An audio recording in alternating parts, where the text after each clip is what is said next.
Les titres: détournement d'un avion de la Lufthansa par un Bosniaque mécontent de l'action des Nations Unies dans l'ex-Yougoslavie. Accueil haut en couleur pour François Mitterrand au Cambodge où les Khmers rouges font toujours parler d'eux. Malgré ses promesses électorales, Bill Clinton laisse entendre une augmentation générale des impôts. Le Parlement européen demande le boycott de Mobutu dans ce journal Enquête exclusive sur l'origine de la fortune du maréchal. Le professeur Schwarzenberg dénonce vivement les récentes déclarations africaines du pape sur le préservatif et le sida. Madame, monsieur, bonsoir. Un Bosniaque armé d'un pistolet a détourné sur New York un avion de la compagnie allemande Lufthansa avec 104 personnes à bord. Ce pirate entend protester ainsi contre la manière dont les Nations Unies, qui siègent à New York, traitent le conflit yougoslave. Tout de suite, le point avec François Cornet et Bruno Albin. Le pirate de l'air a réussi ce matin à déjouer les contrôles de sécurité de la police allemande à Francfort et à s'embarquer armé à bord du vol Lufthansa 592 assurant la liaison Francfort-Le Caire, avec à son bord 94 passagers et 10 membres d'équipage. L'Airbus A310 a décollé à 10h15 avant d'être détourné au-dessus de l'Autriche, direction New York. Escale imprévue à Hanovre pour compléter les pleins, l'autonomie de l'appareil n'étant pas prévue pour un vol transatlantique. Dialogue entre la tour de contrôle et le cockpit, le pirate de l'air déclare qu'il se rendra à la police américaine dès son arrivée. L'homme serait un Bosniaque voulant protester par ce détournement sur la façon dont les Nations Unies traitent le conflit yougoslave. La police allemande n'intervient pas. À 13h45, l'Airbus redécolle pour New York. Sur ce parking proche de l'aéroport John Kennedy de New York, les agents du FBI sont en train de se préparer pour toute éventualité au moment de l'arrivée de l'appareil de la Lufthansa détourné par un pirate de l'air. À l'heure qu'il est, un certain nombre de questions restent encore sans réponse. Le vol ordonné par le pirate de l'air pourra-t-il se dérouler sans escale? N'y aura-t-il pas, par exemple, une escale à Terre-Neuve afin que l'avion soit ravitaillé en carburant? Deuxième question, le pirate de l'air a-t-il réellement l'intention de se rendre à la police dès l'atterrissage de l'appareil à l'aéroport John Kennedy? En Bosnie, les combats continuent. 4 militaires français ont été blessés aujourd'hui en protégeant l'aéroport de Sarajevo. Stéphane Magnier. L'obus a été tiré depuis quelques minutes à peine lorsque sont prises ces images. Les 3 premiers soldats atteints ont déjà été évacués vers le bloc opératoire de l'ONU au centre-ville. Le 4e est là, il reçoit les premiers soins. Sur les visages de ses camarades, l'angoisse, la tension. 3 des légionnaires ont été salement touchés. On parle de bras, de jambes amputées. Les médecins ne se prononcent pas encore. Quelques minutes plus tard, les vols humanitaires seront suspendus. La route reliant l'aéroport à la ville sera fermée. Le caméraman aura juste le temps de filmer avant de partir les lieux du drame. L'obus est tombé en pleine zone de stationnement, devant la cantine de la Légion, un endroit où il n'y a jamais de combattants serbes ou bosniaques. Le véhicule blindé a été atteint de plein fouet par un obus de mortier. Même si depuis ce matin les environs de l'aéroport sont le théâtre d'une offensive d'artillerie, ce tir-là était délibéré et il visait des casques bleus français. 1500 militaires français portant le casque bleu de l'ONU sont actuellement déployés au Cambodge. La France est de loin la nation la plus représentée militairement dans ce pays. François Mitterrand, qui vient d'arriver à Phnom Penh, n'en est que mieux placé pour rappeler les différentes factions à leurs responsabilités, alors que le plan de paix de l'ONU se trouve actuellement dans une impasse sérieuse. Reportage de nos envoyés spéciaux Philippe Arouard, Yves Barbe. Un pays en attente de la paix. Tel est le Cambodge aujourd'hui. Le prince Norodom Sihanouk fait fonction de chef de l'État, mais là comme ailleurs, rien n'est fixé. C'est que le Cambodge vit un processus de paix très délicat sous la tutelle de l'ONU, 15 000 casques bleus présents, dont 1500 Français. Le gouvernement de Phnom Penh et les 3 factions rivales, dont les Khmers rouges, représentées ici par Khieu Samphan, ont signé un accord à Paris pour reconstruire ensemble le Cambodge. L'accueil chaleureux des enfants ne doit pas masquer que rien ne va. La guérilla des Khmers rouges se poursuit et la mission des casques bleus pour les désarmer est devenue impossible. Le processus de paix est en danger. François Mitterrand, qui a parrainé les accords de Paris, ne peut que s'en inquiéter. Aux différentes factions cambodgiennes, il demande d'être raisonnable et réaliste. Nous avons été ravis, messieurs, de vous recevoir à Paris. Nous serions contents de vous y revoir. Mais je vous en prie, économisez ce voyage et réalisez dès maintenant l'accord qui vous engage. C'est vrai que l'avenir reste incertain au Cambodge, mais il faut relativiser. Rappelez-vous, en 1975, les Khmers rouges avaient vidé Phnom Penh de toute la population. Et les massacres avaient commencé. Il y avait eu 1 million de morts. Puis il y a eu ensuite une invasion étrangère, le Vietnam, jusqu'en 89. Alors aujourd'hui, la paix n'est pas tout à fait établie, mais on le voit, la vie reprend peu à peu. Si cela peut vous consoler alors que vous vous apprêtez à remplir votre feuille de déclaration, sachez que la reine d'Angleterre va dès cette année payer des impôts sur ses revenus personnels.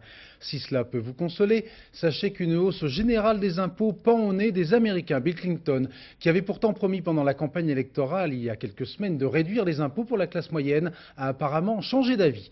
Pour faire passer la pilule, il vient d'annoncer une sévère réduction du train de vie de l'État américain. Précision avec notre correspondant Jean-Marc Ilouz.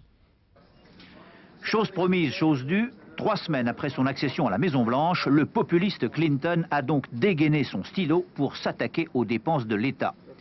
Qu'on se le dise, dans les 4 ans qui suivent, la bureaucratie fédérale devra supprimer 100 000 emplois et réduire ses frais de gestion de 14%. Objectif, une économie de 9 milliards de dollars. Les Américains ne veulent pas d'un gouvernement qui dépense plus pour en faire moins. À la trappe, la commission des annuaires professionnels du ministère du Travail. La guerre aux machins administratifs est ouverte. Et parce qu'il faut montrer que chacun doit balayer devant sa porte, la Maison-Blanche de donner l'exemple. Officiellement, ses effectifs baisseront de 25%. 3 de ses hauts responsables perdront leur limousine. Le restaurant privé deviendra une cafétéria pour tous. Déjà, ce ministre de s'extasier. À mon ministère, dit-il, je mange mieux que chez moi en Arizona. Pas gentil pour l'Arizona, commente sobrement Bill Clinton. Rien ne dit encore que le hamburger devra remplacer le loup grillé au dîner officiel à la Maison-Blanche, mais sur tous les tons, le message Clinton est le même, on devra tous se serrer la ceinture. Or, si les entreprises, les ménages et les banques ont déjà considérablement réduit leur endettement, l'État fédéral, lui, doit encore rembourser près d'1 milliard de dollars par jour. Les suites des soubresauts politiques en Afrique, le gouvernement français vient de décider de suspendre sa coopération civile avec le Togo, la coopération militaire avec Lomé étant déjà suspendue depuis 3 mois. D'autre part, le Parlement européen a voté une résolution appelant les responsables des 12 à prendre toutes les mesures nécessaires pour isoler le maréchal Mobutu. Enquête sur une fortune pas forcément au-dessus de tout soupçon, avec Valérie Hermite, Claude Sampère, Jean-Pierre Métivé. Voici l'une des propriétés du président Mobutu en France, au Cap-Martin, sur la Côte d'Azur. 10 hectares, 2 villas avec piscine, cours de tennis et héliport, rachetés à un milliardaire saoudien. Aucune équipe de télévision n'a jamais pu pénétrer à l'intérieur. Seul film disponible, ces images d'amateurs tournées en 1988 lors de l'anniversaire de Madame Mobutu. Un anniversaire fêté comme il se doit. Vaisselle cerclée d'or et pour les yeux des invités, quelques vitrines de collection. Le montant exact de la fortune du président Mobutu garde aujourd'hui un certain mystère. C'est quelqu'un qui dissimule sa fortune derrière sa famille, derrière ses amis et derrière tout un tas de personnes. C'est pour cette raison-là que je trouve qu'il est difficile d'évaluer aujourd'hui la fortune exacte de Mobutu. Le visible, c'est par exemple cette villa suisse, estimée 30 millions de francs, où le président ne vient jamais. Il préfère le Hilton à Genève, face aux banques, où se trouve l'invisible. 4 milliards de dollars, uniquement en Suisse, selon le rapport de la Conférence nationale du Zaïre, qui a enquêté difficilement. 5 comptes numérotés identifiés, dont l'un à la banque Paribas Genève. Et la Suisse serait toujours une plaque tournante pour la fortune du maréchal. Témoin ses émissaires qui arrivent avec des valises pleines d'or brut, directement prélevées dans les mines du Zaïre. Cet or part avec des émissaires dans un avion suissaire direct, Kinshasa-Zurich avec un arrêt à Genève en Suisse. À l'aéroport de Cointrin, les émissaires avec leurs valises prennent un taxi, vont dans la zone industrielle et dans une fonderie d'or bien connue, déposent ce bloc d'or contre une quittance, c'est comme dans un salon lavoir, reviennent 48 heures plus tard, reçoivent le lingot, légalisé, tamponné cette fois-ci. Troisième opération, avec ce lingot, ils vont dans à n'importe quel guichet bancaire, il y a des dizaines de milliers à Genève, vendent leur lingot d'or. Le kilo aujourd'hui, c'est 18 000 $, empochent les dollars, repartent à l'aéroport et rentrent chez eux. Depuis qu'il est arrivé au pouvoir en 1965, Mobutu a su s'enrichir en plaçant des hommes à lui à la tête de toutes les grandes sociétés du pays.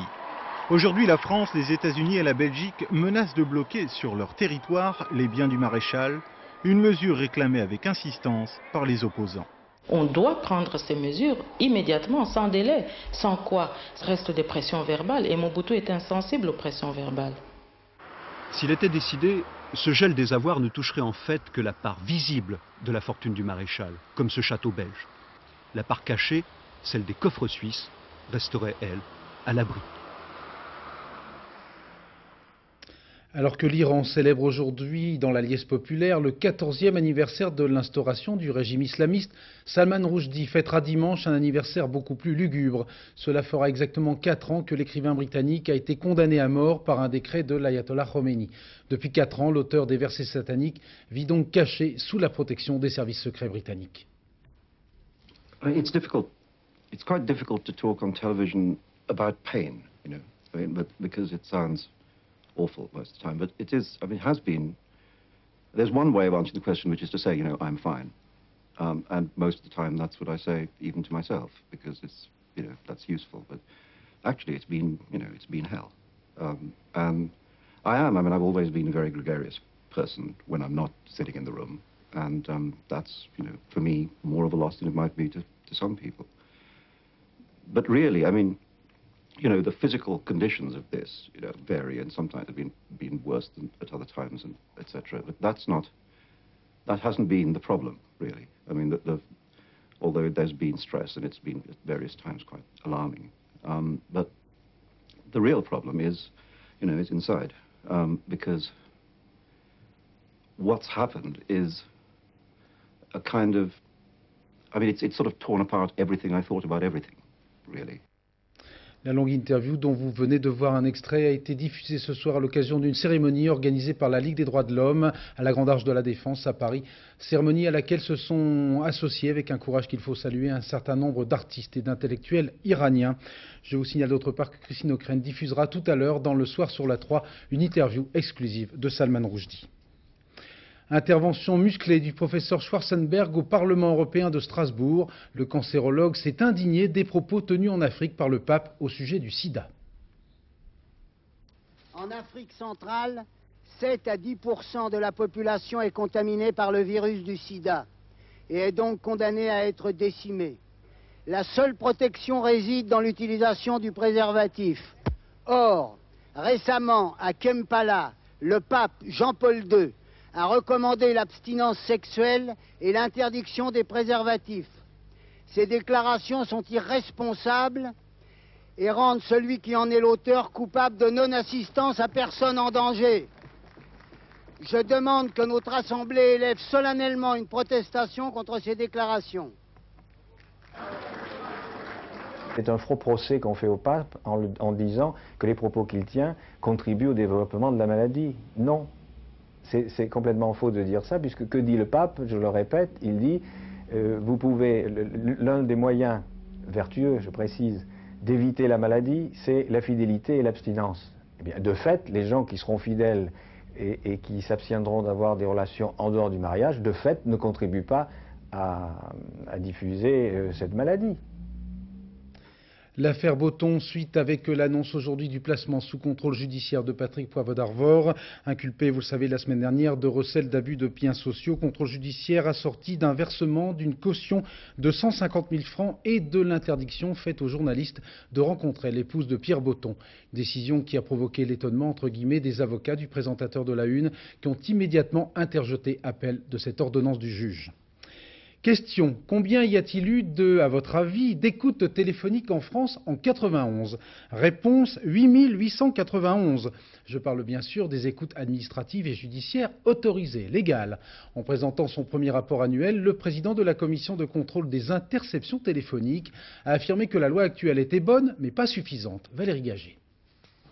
En 1945, l'administration française a hérité d'un réseau, celui des écoutes téléphoniques, installée par la Gestapo dans les égouts parisiens. Cette pratique décriée a perduré pendant des années en l'absence de toute réglementation. Ce n'est qu'en juillet 91 qu'une loi a été votée et une commission instituée pour veiller à la régularité des écoutes proposées par le ministre de l'Intérieur, celui de la Défense ou celui des Douanes. Cette commission présentait ce matin son premier rapport, bilan plutôt positif, mais... Il ne suffit pas de réglementer d'une part les écoutes judiciaires, 5000 et quelques par an, nous donnons le chiffre, les écoutes administratives, donc 1180, qui font 3000 et quelques écoutes par an, si à côté se développe cet immense marché du renseignement qui fait la fortune de beaucoup d'officines et qui là est sans contrôle. Alors ceci étant, c'est illégal, mais pour qu'il y ait des poursuites efficaces, il faut d'abord qu'il y ait des moyens de détection des écoutes sauvages. Les onzons, autrement dit les appareils d'écoute, sont aujourd'hui interdits à la vente, mais hors la loi, ils se perfectionnent. Certains détectives privés ou autres espions industriels savent que l'information se paie cher. Les pirates n'encourent que 2 à 12 mois de prison. 2 journalistes de Libération l'ont appris à leurs dépens l'an dernier. Le faux plombier, mais vrai privé, qui avait branché un magnétophone sur leur téléphone, avait déjà piégé des dizaines de sociétés commerciales. Les législatives de mars, la campagne officielle sur les chaînes publiques risque d'être très différente des précédentes. Les partis politiques pourront en effet, pour la première fois, utiliser des clips. Reportage Patrice Romden. Avant, la campagne, c'était ça. Décor monacal, journalistes réquisitionnés, priés de poser les bonnes questions, politiques de tous bords, annonnant leur discours. Imaginez, dans 20, dans 30, dans 40 ans, le premier vaisseau spatial arrivant sur Mars. Résultat, le téléspectateur zappé, jurant qu'on ne l'y prendrait plus. Maintenant, on modernise. Fini les émissions Valium, grâce au CSA, on injecte des images, et quand on parle image, le clip n'est pas loin.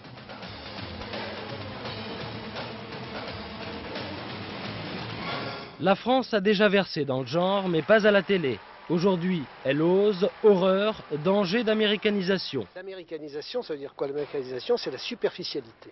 Ça ne correspond pas à ce qu'attendent les gens. Les gens attendent des partis politiques l'explication, l'information, de façon à pouvoir participer en comprenant de quoi il s'agit. On ne peut pas expliquer avec des images, des clips, des inserts? À mon avis, non, on ne peut pas expliquer avec des images et des clips, c'est pas vrai. C'est-à-dire, où est le danger? Le danger, c'est que, si vous voulez, on risque de transformer le citoyen en voyeur, et à ce moment-là, il ne participe plus. Il ne regarde même pas, il voit. Mais combien de temps la France restera-t-elle en retard sur le reste du monde? La publicité en 30 secondes en dit autant qu'un film en 2 heures. Donc il faut mettre ça à la disposition des politiques. Mais il faut y mettre des barrières. Ce qui n'est pas bien dans la campagne américaine, c'est pas la publicité qui est toujours très forte. C'est d'abord qu'elle est comparative et qu'elle attaque l'autre. Ça, il faut l'interdire.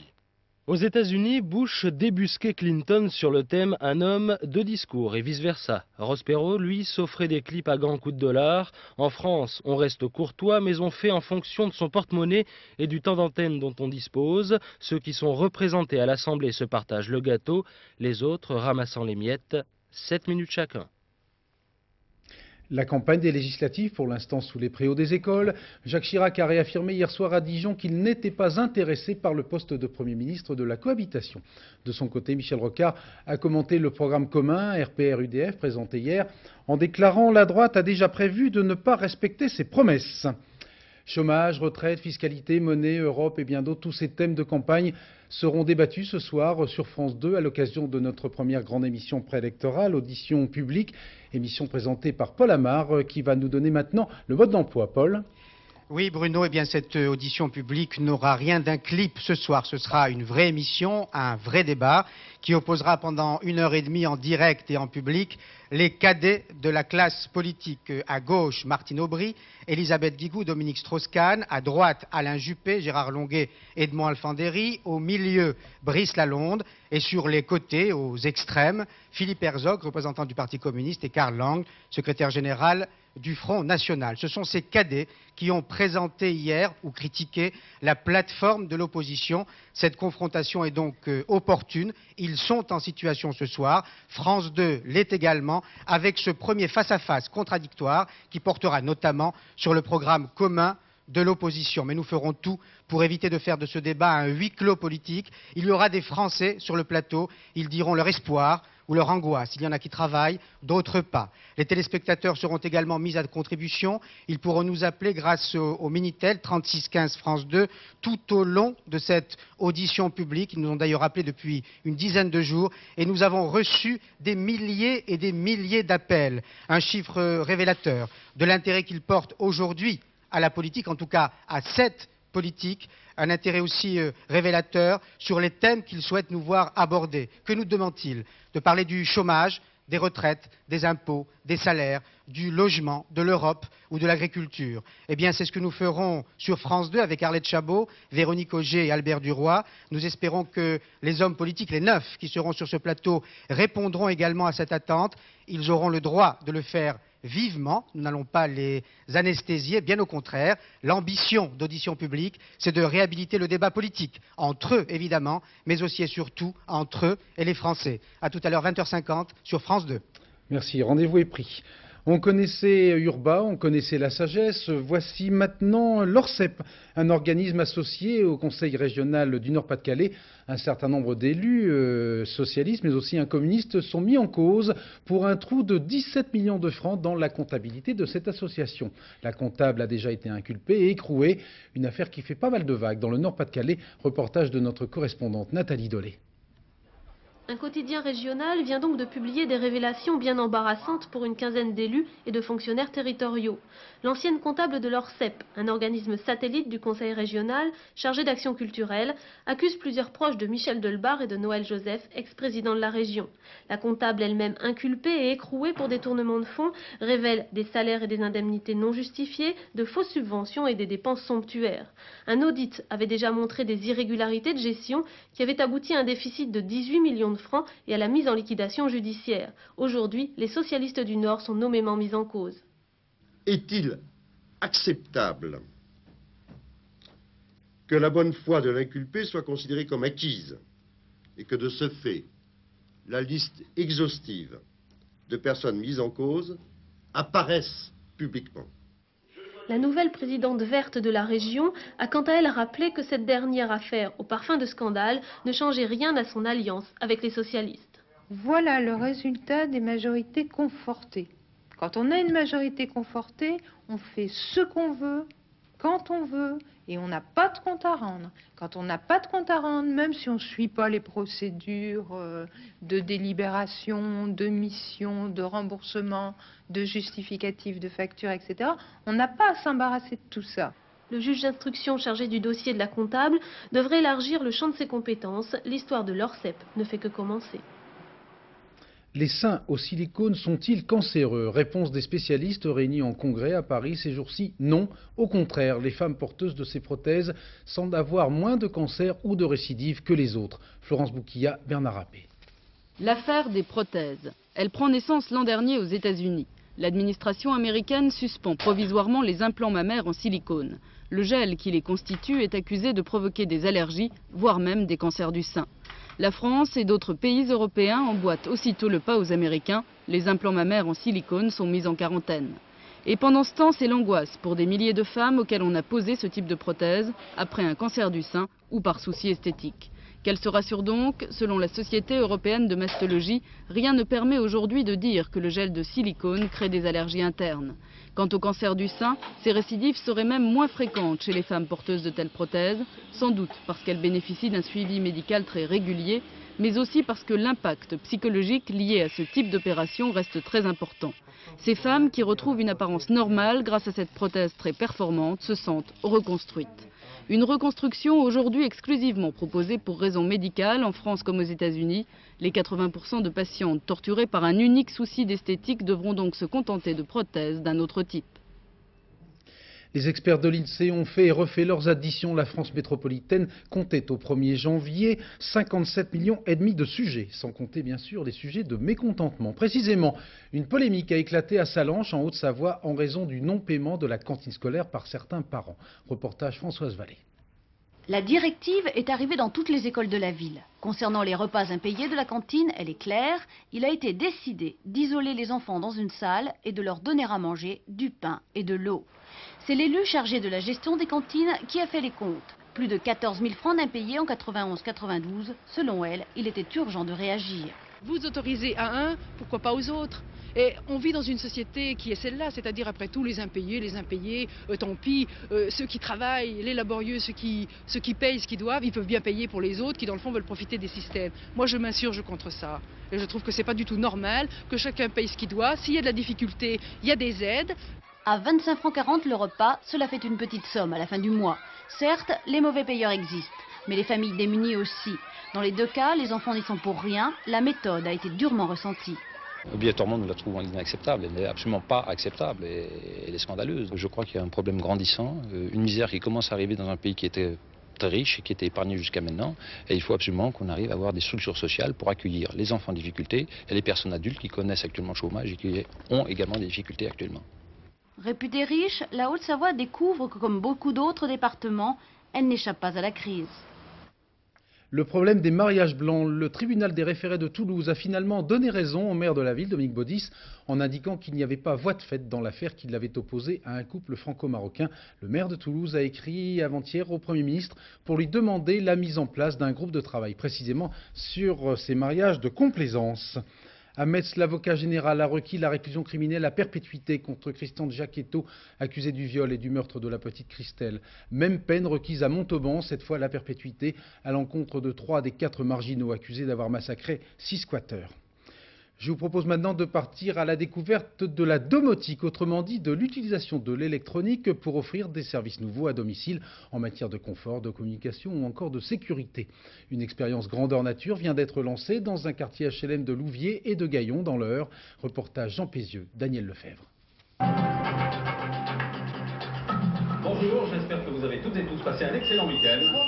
Une sonnerie vous alerte alors que vous regardez France 2. Vous changez de canal, c'est un visiteur à la porte de l'immeuble. Une caméra a transmis son visage sur votre écran. Monsieur Loué?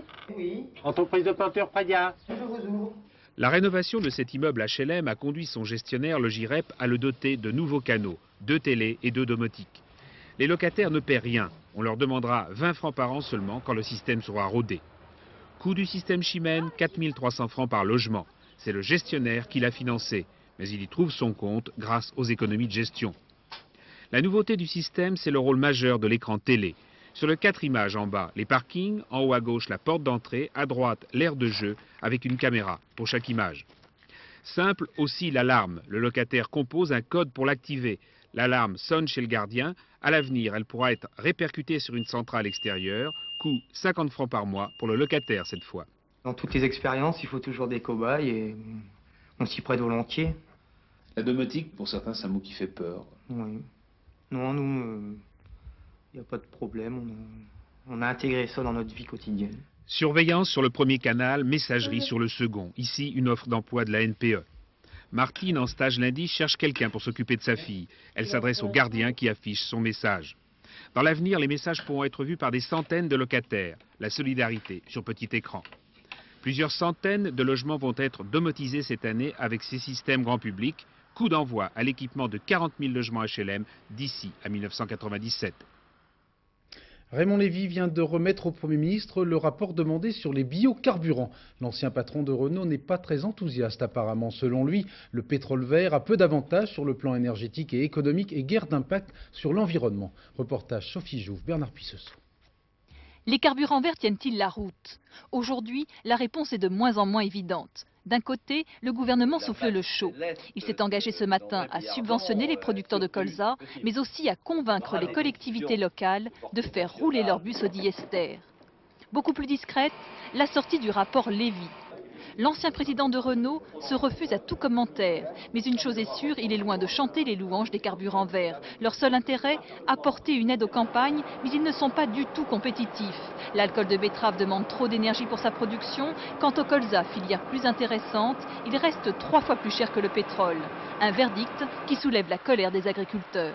Lorsqu'on a fait le choix du nucléaire ou de la télématique, eh bien on n'a pas réuni 50 commissions pour faire bouger ou pour manier une règle à calcul. On a fait un choix politique, c'est ce que nous attendions. Le gouvernement s'avère incapable de le faire, eh bien nous en tirerons les conséquences.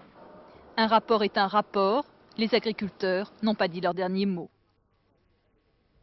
Le sport est tout d'abord la Formule 1 avec toute une série d'interrogations et non des moindres. On ne sait pas encore précisément si Senna est inscrit officiellement dans l'écurie McLaren et Prost pourrait être privé d'un ou deux grands prix en raison de certaines de ses déclarations tonitruantes.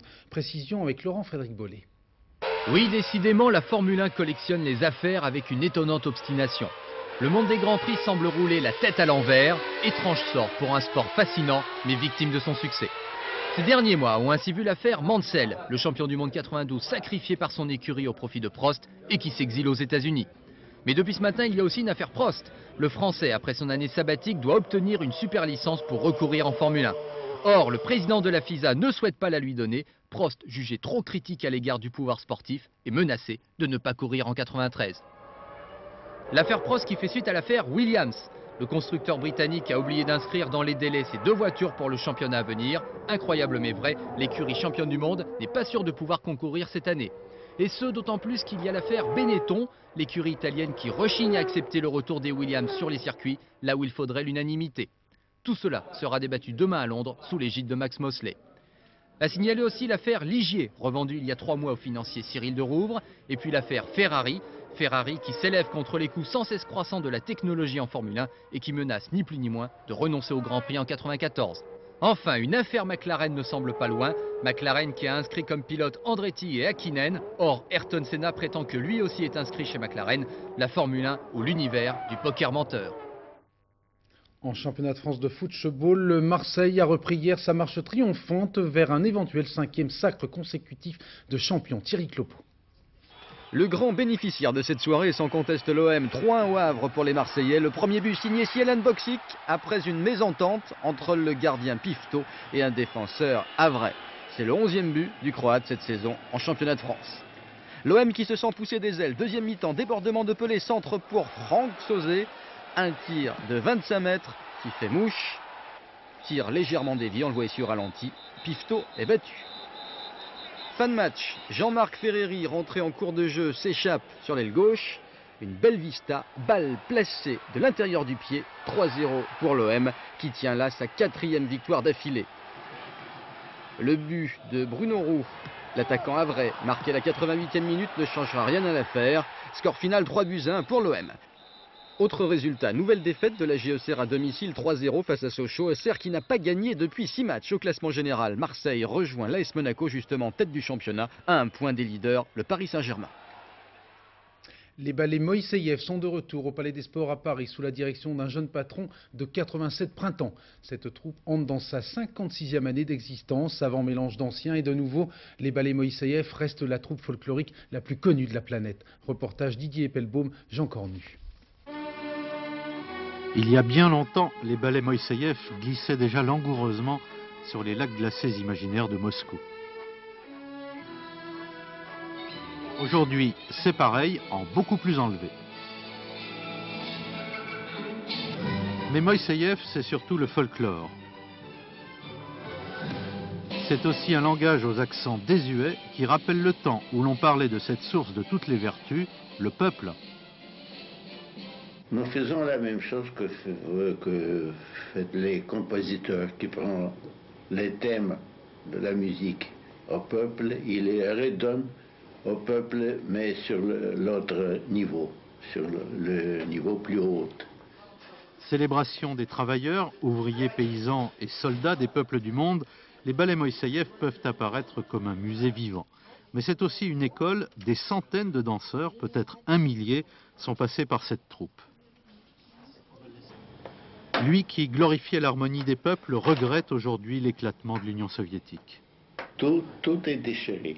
Il faut trouver chaque moyen pour se réunir. Et la culture peut faire ça. Et le célébrissime Jour sur un navire, créé il y a 40 ans, continue à montrer les hommes qui maîtrisent la machine et non le contraire.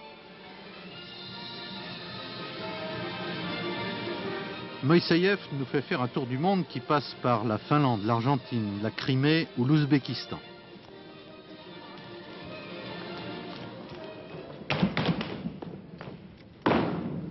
Cette lutte de deux gamins sibériens remonte à 1937, mais elle n'a rien perdu de sa fraîcheur et de son humour.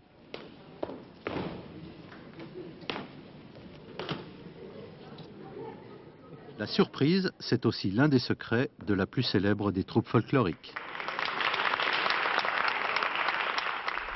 Cette toute dernière information, un certain nombre de zoos américains seront fermés aux moins de 18 ans à l'occasion de la Saint-Valentin ce week-end. Ces parcs animaliers vont en effet offrir aux adultes des conférences et des vidéos consacrées à la sexualité dans le monde animal, très souvent semblables au comportement humain. Exemple, chez les mouches, le mâle offre de la nourriture à celle qu'il convoite. Plus l'offrande sera importante, plus la relation sexuelle sera longue.